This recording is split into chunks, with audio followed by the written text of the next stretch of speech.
Olá, eu sou Flávia Carvalho e nesse vídeo nós vamos conversar um pouco sobre imunoterapias e um pouco mais sobre a autoemoterapia, que é um tipo de imunoterapia. Bom, vamos começar entendendo o que são as imunoterapias. Uma imunoterapia é uma terapia que se faz para usar o próprio sistema imunológico da pessoa para combater as doenças. A ideia é você ativar o sistema de defesa da pessoa para defender a pessoa contra uma possível doença que ela tenha. Um tipo de imunoterapia muito conhecido e utilizado na medicina aqui no Brasil são aquelas vacinas que as pessoas tomam para combater alergias. Nos últimos anos e há pouco tempo tem se falado muito do uso de imunoterapia contra o câncer, por exemplo, com o uso de medicamentos. Durante muito tempo a medicina queria entender, procurou entender por que pessoas que tinham determinados tipos de câncer tinham o seu sistema imunológico, o sistema de defesa da pessoa, como que paralisado. Com os estudos eles descobriram que na verdade eram os tumores que essas pessoas tinham, alguns tipos de tumores, criavam uma espécie de barreira. Eu estou explicando de uma forma bem simples, né? Criava uma espécie de barreira que paralisava o sistema imunológico da pessoa. Uma imunoterapia, nesse caso, é um medicamento que vai quebrar essa barreira e aí o sistema imunológico da pessoa começa a atacar o tumor e a pessoa começa a melhorar. Isso é uma pesquisa que está em andamento, que está em desenvolvimento, já tem gente utilizando, se tratando dessa forma, mas é um tratamento caro. Essa medicação ela é bem cara.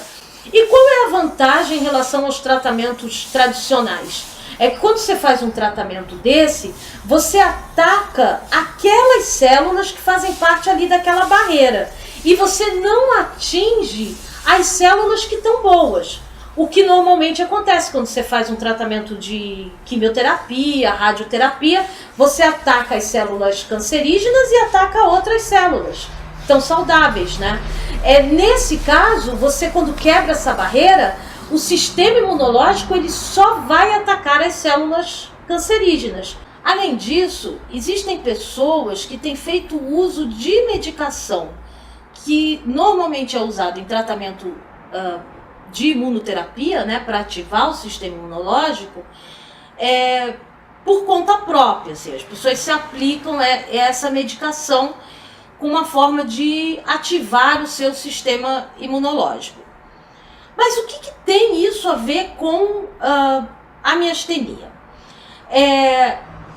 Existem vários depoimentos e relatos de miastênicos dizendo que melhoraram e que se sentem melhor com o uso de alguns tratamentos de imunoterapia. Mais especificamente, um tratamento que é encontrado no México, e eu encontrei depoimentos de pessoas que estão indo ao México, outras que moram no México, americanos que estão indo ao México fazer o tratamento, com um médico que diz que desenvolveu um tratamento de imunoterapia de fusão celular. Nesse tratamento de imunoterapia de fusão celular, o que ele faz é a aplicação do próprio sangue da pessoa na pessoa, como forma de ativar o sistema imunológico. Bom, ele tira o sangue da pessoa, ele fala de fusão celular porque ele faz uma preparação desse sangue, que consiste, na verdade, em botar o sangue numa centrífuga, né, para girar muito rapidamente. E com isso ele diz que ele consegue fazer com que os antígenos, que qualquer contaminação que tenha no sangue fique suspensa e possa esse sangue ser limpo. E depois ele faz um resfriamento no sangue, não é um resfriamento em baixíssimas temperaturas, não. É apenas para conservar. E ele então cria injeções com esse próprio sangue da pessoa, não faz mais nada. É o sangue. E a pessoa então, ele aplica ou a pessoa se aplica dentro de um protocolo. E eu resolvi falar sobre isso porque isso é muito parecido, quase que igual, a uma técnica que nós tivemos uma grande polêmica aqui no Brasil, que é a autoemoterapia, que é uma técnica de imunoterapia, né? Então vamos falar um pouco sobre a autoemoterapia para a gente entender a polêmica que está em torno dela. Porque independente se ele chama de imunoterapia de fusão celular ou autoemoterapia, essa é uma prática proibida pelo Conselho Nacional de Medicina aqui do Brasil. O Conselho Nacional de Medicina, ele autorizou em 2006 um médico aqui do Rio de Janeiro, Dr. Luiz Moura, a gente vai falar um pouco dele um pouco à frente, né? Mais à frente no vídeo, a utilizar essa técnica. Em 2007, um ano depois que o Conselho autorizou, o Conselho emitiu um parecer para a Anvisa condenando a técnica e dizendo que qualquer profissional de saúde que a usasse seria punido, poderia ser punido. Hoje é uma técnica, estou querendo deixar isso bem claro, proibida em vários estados brasileiros, pelos conselhos estaduais de medicina e também pelo Conselho Nacional de Medicina. Mas vamos entender a técnica e vamos entender essa história. Então, o que consiste a técnica? É a retirada do sangue da pessoa, no caso da autoemoterapia, não tem tratamento, não tem nada. Você tira o sangue e na mesma hora você injeta, faz uma injeção intramuscular, injeta no músculo da pessoa, ou no braço, ou na nádega, enfim. Essa é uma técnica que foi criada por um francês chamado Rivot, não sei se é assim que fala o nome dele, eu vou deixar escrito aqui embaixo o nome dele, que ele usava para evitar infecções pós-operatórias, tá? Ele criou essa técnica. Essa técnica foi usada durante um tempo na guerra para evitar infecções, né, no campo de batalha. Foi bastante utilizada e foi criada por esse francês. Aqui no Brasil, teve um cirurgião de tórax chamado Gessé Teixeira. Ele foi bem famoso, assim, porque ele fazia cirurgias complicadas, né, de tórax, e ele tinha um ótimo resultado em relação a evitar o terror das cirurgias, né, do pós-operatório, que são as infecções. Ele conseguia evitar isso usando a técnica do professor francês lá. Ele se usou de cobaia num experimento para ele entender como é que funcionava, e ele percebeu o seguinte: a gente tem uma taxa de 5% de macrófagos no nosso sangue. Os macrófagos são aquelas células de defesa que são responsáveis por atacar os invasores, né? Elas fazem parte do sistema imunológico. Ele percebeu que quando ele tirava o próprio sangue dele, ele fez nele mesmo, tá? Tirava o sangue dele e injetava no músculo, depois de um período de 8 horas, essa taxa de macrófagos no sangue dele subia de 5% para 22%. E essa taxa se mantinha em 22% por volta de 5 dias.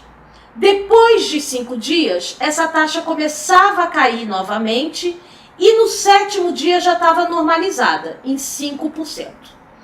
Então, o que ele fazia? Ele, depois que ele operava uma pessoa, ele fazia a técnica, ele tirava o sangue da própria pessoa, injetava na pessoa, e a pessoa com isso, ela estava com o sistema imunológico dela ativado, né? Saiu de 5% para 22%, e ela então não ficava tão exposta a infecções, porque o sistema imunológico dela estava com uma taxa alta de macrófagos. Ele testou isso nele primeiro, fez as medições, isso está documentado, e depois ele começou a aplicar nos pacientes dele. Como é que o Dr. Luiz Moura entra nessa história? O pai dele era cirurgião. E quando o Dr. Luiz Moura estava na faculdade, isso é contado pelo Dr. Luiz Moura. O pai dele, que aí eu fui pesquisar e descobri que trabalhou junto com o Dr. Gessé Teixeira, O pai dele era cirurgião e trabalhou com o Dr. Gessé Teixeira. O pai dele apresentou para ele a técnica e apresentou para ele o documento do Dr. Gessé. Ele fazia as aplicações de autoimunoterapia antes da cirurgia e após a cirurgia. E o Dr. Luiz Moura ajudava ele nisso. E os resultados eram ótimos, assim. Ele quase não tem no histórico dele casos de problemas com infecção pós-operatória. O Dr. Luiz Moura, vendo isso, ele estudou, fez a faculdade de medicina, e ele começou então a usar a técnica para outras coisas que não pós-operatórios, para quaisquer processos que estavam relacionados a inflamações e infecções, não só os pós-operatórios. O protocolo que ele descreve são uma aplicação a cada 7 dias, por causa dessa questão, leva 8 horas para subir a taxa do macrófago, se mantém por 5 dias e depois começa a cair. Então ele defendia que a pessoa deveria repetir a aplicação a cada 7 dias para manter a taxa no alto, né, a 22%. Então ele falava em 10 ml a cada 7 dias para uma pessoa que tem um problema de saúde que precisa ser tratado. Para uma pessoa que só vai fazer manutenção, que está bem, ele fala em 5 ml, a metade dessa dose. Para casos gravíssimos, situações assim extremas, ele chegou a usar doses altas de 20 ml. Mas o padrão seria isso, 5 ou 10, fazendo no intervalo de 7 dias e depois tem um intervalo de descanso e depois volta a aplicar. E assim, vamos entender a polêmica que houve em torno do Dr. Luiz Moura, né? Em 2006, como eu falei, ele foi autorizado a usar a técnica. Quando ele foi autorizado, ele começou a divulgar a técnica. Algumas pessoas o acusam de que ele queria ganhar dinheiro com isso. Mas assim, o tempo todo, quando eu fui ler, fui ver o que ele fala no DVD, fui ver a maneira como ele estava fazendo, me dá a impressão, mas aí você tem que tirar suas próprias conclusões, que ele estava muito mais numa campanha e numa defesa de uma técnica que era barata, que era acessível à população e que dava efeito, né? E que dava resultado. Ele foi autorizado. E aí ele começou a divulgar a técnica e produziram um DVD com ele, falando sobre a técnica, ensinando como fazer. É muito simples, né, para quem sabe tirar sangue. Então, ele estava divulgando. E aí o Conselho Estadual começou a se movimentar para proibi-lo e sai uma reportagem do Fantástico.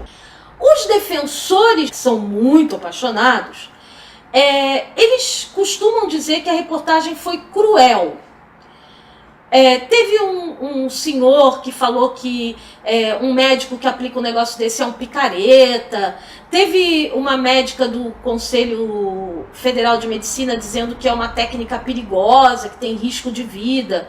Usaram a imagem dele, a imagem do DVD, e ele já não podia falar nada, porque o Conselho Estadual já tinha proibido ele de falar sobre a técnica. Então ele estava ali numa situação, foi muito complicado, foi uma situação muito delicada, né?